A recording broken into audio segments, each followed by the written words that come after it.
The second Pokemon Sword and Shield Direct finally dropped, and it's got a ton of new info for us to dig into, including the addition of co-op gameplay, which sounds great until you actually understand what it is. But let's get to it. June 5th's Direct opened with a trailer showing off new locations in the Galar region with a variety of different environments, including typical small European towns, steampunk-style cities, cities that are entire castles, grasslands, woodlands, mountain ranges, caves, sandstorm-plagued deserts, and icy landscapes with odd beach aesthetics. And these will more than likely feature a train system to get from town to town, as featured in the background in this shot. On to character customization. It's pretty much what we expect from the Pokemon series at this point. Sadly, we're not going to actually get fully custom characters just yet. But we do have a similar setup as to what we saw in Pokemon Sun and Moon. 4 base variants for masculine and feminine body types, and you'll be able to change your clothing and hairstyle as the game progresses. Alright, so on to some new and returning features. The Rotom Dex returns, and it looks kind of like a phone. It's probably to further link Pokemon Home to Pokemon Sword and Shield, which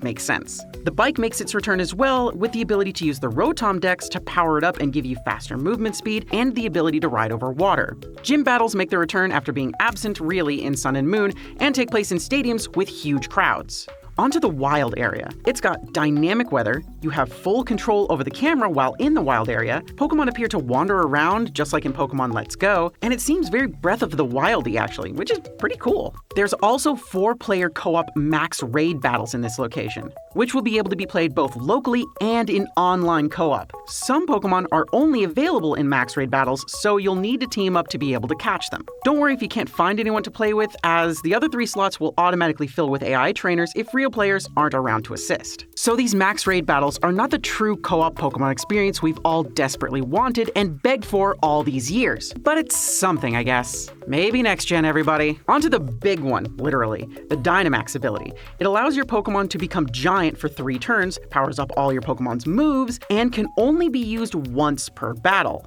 This is controlled by your Dynamax band. Think along the same lines as the Keystone from X and Y, which was used for Mega Evolutions, and the Z-Ring from Sun and Moon, which was used for Z-moves. Pokemon gain the ability to use Dynamaxed moves in this form, and they have additional effects, like the normal type Dynamax move called Max Strike, which lowers the speed of your opponent when it hits. Tying both of those things together, the Pokemon that appear in max raid battles are Dynamaxed, and the Pokemon that appear in those raid battles are actually based on both the weather and what wild area you're currently in. So expect a lot of variety there. Moving right along to new characters that were introduced. First, Leon, the Galar region champion. They say he's never actually been defeated in battle, but don't worry, you won't have any problems. His younger brother Hop, which is one of your rivals, who's also aiming to become the champion. Professor Magnolia, who is a Pokemon professor and a Dynamax researcher. Sonia, Professor Magnolia's granddaughter and her research assistant. She's also Leon's childhood friend. And Milo, the grass-type gym leader for the Galar region. Seems like you'll actually be fighting his Dynamaxed Eldegoss in his gym battle, so be prepared for that. On to probably what you've all been waiting for,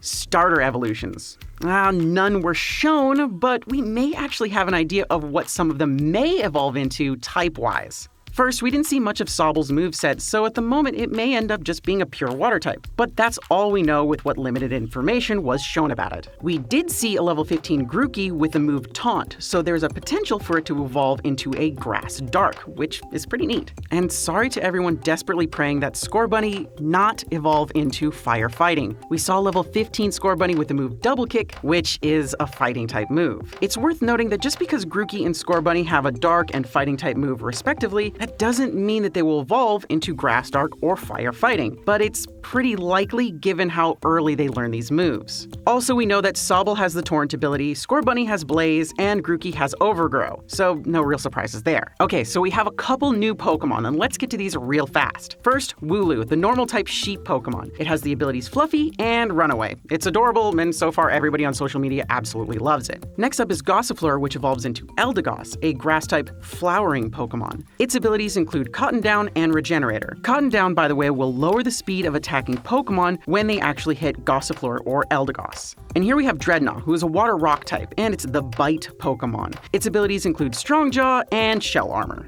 This is Corviknight. It's Flying Steel, and it's a Raven Pokemon. Its abilities are Pressure and Unnerve. Now onto the big ones. We finally got a look at the Legendaries. There's the Sword Dog, Zaxian, and the Shield Dog, Zamazenta. Their abilities and typing are unknown, but these two new Legendaries appear to have forms that they can switch between. Alright, and because we're thorough around here, we're going to take a look at all the Pokemon from previous generations that were featured in these new videos and screenshots. So bear with me here. They include Sock, Wynot, Wobbuffet, Stuffle, Beware, Hippopotas, Snover, Rhydon, Golurk, Duskull, Ghastly, Gyarados, Frillish, Butterfree, Bounsweet, Steenie, Mudsdale, Seismitoad, Tyranitar, Avalugg, Hawlucha, Milotic, Mantike, Mantine, Pikachu, Raichu, Flygon, Meowstic, Charizard, Budew, Pancham, Pangoro, Grubbin, Gigalith, Growlithe, Inkay, Axew, Snorlax, Wingull, Steelix, Braviary, Bunnelby, Weavile, Clefable, Diglett, Dugtrio, Quagsire, and Lantern. And that's just about everything we learned from this Pokemon Direct. There's still a lot left unknown about the Galar region, the finer details of the Dynamax abilities, this new wild area and what more we can expect from it, and of course, what those starter evolutions will actually be. But we still have some time as Pokemon Sword and Shield won't release until November 15th, 2019. We'd love to hear what you think about the most recent Pokemon Direct in the comments. Did you like it? Did you hate it? Tell us what you thought, and we'll see you next time. In the most wild of announcements, while Pokemon Go encouraged people to walk around, the Pokemon Company is now tackling its next great foe, sleeping.